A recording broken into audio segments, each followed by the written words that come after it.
admit it was a bit strange coming back into the sports hall today. Some of you might recognise me from when I was here 2 years ago. I was usually hanging around in the gym or in the PE department because, as you can see, sport's usually my thing. In fact, I think I have with me some cringeworthy photos of me when I was in year 7, just starting to learn how to swim. I'm now studying sports science at the University of Bath and training as a full-time athlete for Modern Pentathlon. Can anyone tell me the 5 sports in Modern Pentathlon?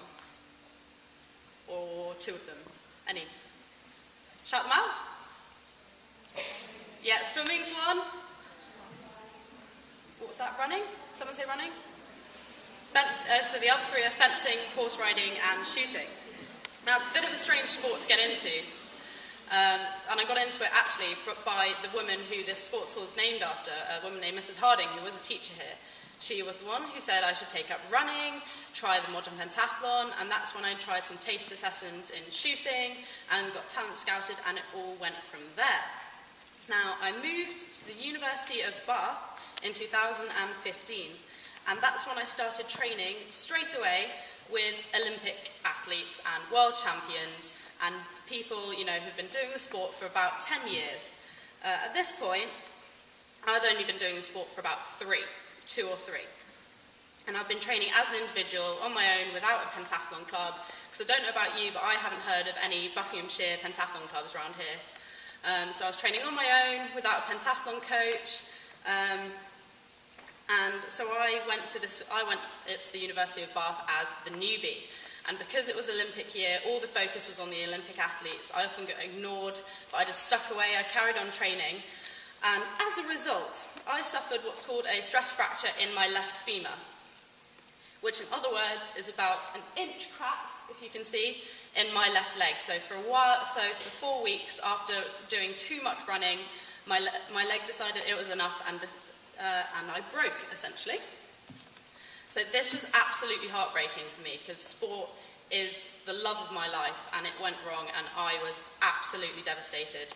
I was out of sport and full-time training for a year. I had 3 months on crutches, a further 3 months without running before I was allowed to start rehabilitation.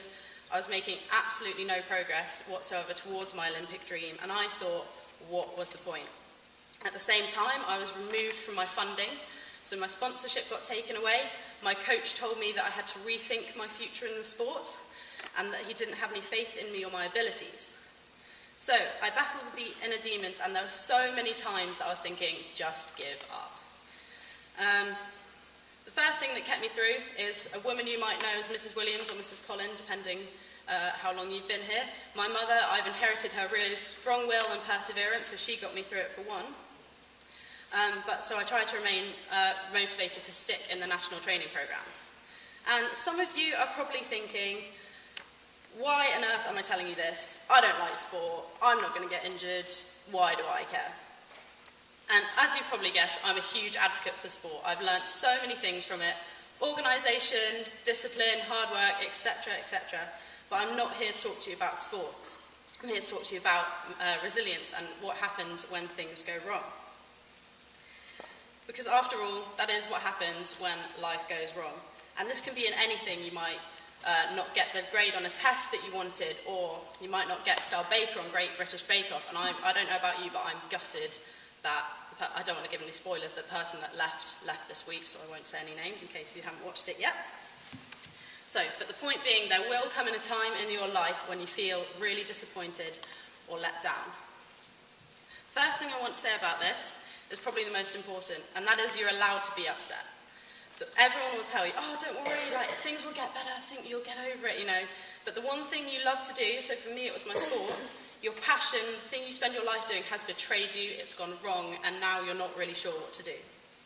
At this point, you're probably expecting some cliche like, you can't have rainbow without the rain, or stars shine brightest in the dark, and all that.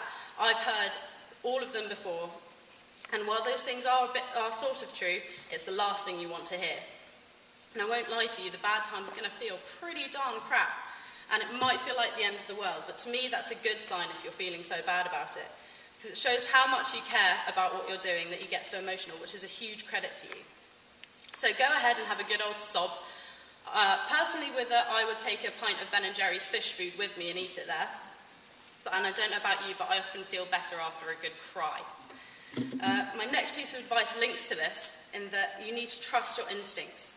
You're the only person that knows what's going on in your head and how you're feeling. So if you're feeling sad, be sad. But for me, the little voice in my head says, right, you've been upset, that's your time, now you're not allowed to cry for the same reason. So for me, it's like a plane. So a plane's going downhill pretty badly, right? You're feeling pretty bad and it's about to crash land. In my head, I go, right, how do we get out of this before everyone on the plane dies? Right, I knew I had to fix it just like a plane had to be fixed so it can work again. And in my gut, I had to prove these people wrong. The people who took me off funding, said that I didn't have a future in the sport. And that made me angry. My instincts were going, that's really annoying. So I thought, right, revenge. What can I do to get back at these people? And the best revenge for the people who don't believe in you are for them to see you satisfied and to see you successful in what it is that you're doing and you love to do. So no one else told me to stick it to them. No one else told me, go on poolside on your crutches, because at the time, the only thing I could do was swim. No one said, go and slip over on poolside on your crutches. That was all me, because I wanted to show these people that I could do it. It's that little voice in my head that told me to keep going. So trust your instincts, because you're the person who knows yourself best, and more often than not, you're right. In saying that, it's also really useful to keep people around you and make use of the people around you, because they're usually the experts. So at Bath, I'm lucky enough to have access to coaches, sports psychologists, physios, and anyone under the sun who thinks can fix a broken leg. And they really helped me through my rehabilitation. And you may feel like you're pestering them. But in these low times, you need to be a little bit selfish, okay? So don't be afraid to ask for help. And if you don't ask, the answer's always going to be no. And if you ask really nicely, they're going to be really flattered that you go to them for help.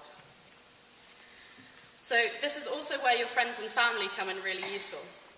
Whilst I said trust your own instincts, it's really useful to let other people close to you know that you're feeling low.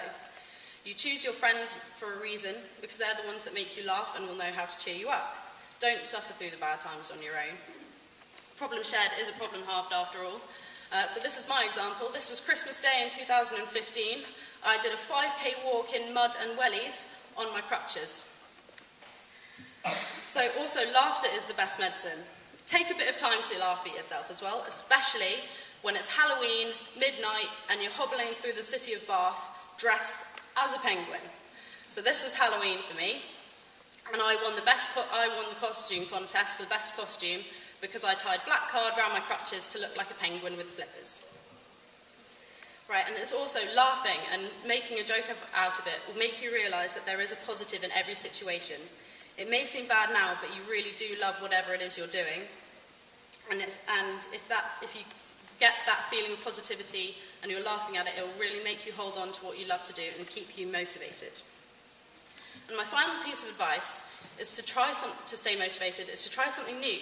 You may be surprised at how much you love something you thought you'd hate doing. So I've always been a swimmer and hated running. It was literally a fish out of water. But if Mrs. Harding didn't tell me to start running, then I may not even know what Modern Pentathlon is right now. So as strange as it may sound, I got addicted to that feeling after a hard run, and that sense of pride and achievement after accomplishing something before other people had got out of bed. It gives me a bit of a buzz. If you find that feeling that you get addicted to, you know you found something that you love doing and you'll keep going at it. And finally, so trust your instincts, believe in yourself, and as corny as it sounds, it really is true. So this is where I am now. A year ago, I couldn't even run for 20 minutes, and this year, I travelled to 3 different countries, representing Great Britain, gone head-to-head against Olympic athletes at the World Championships, and I'm nowhere near finished there. So I hope you take maybe one tiny bit of advice out of the assembly to keep going at whatever it is you love to do. Thank you for listening.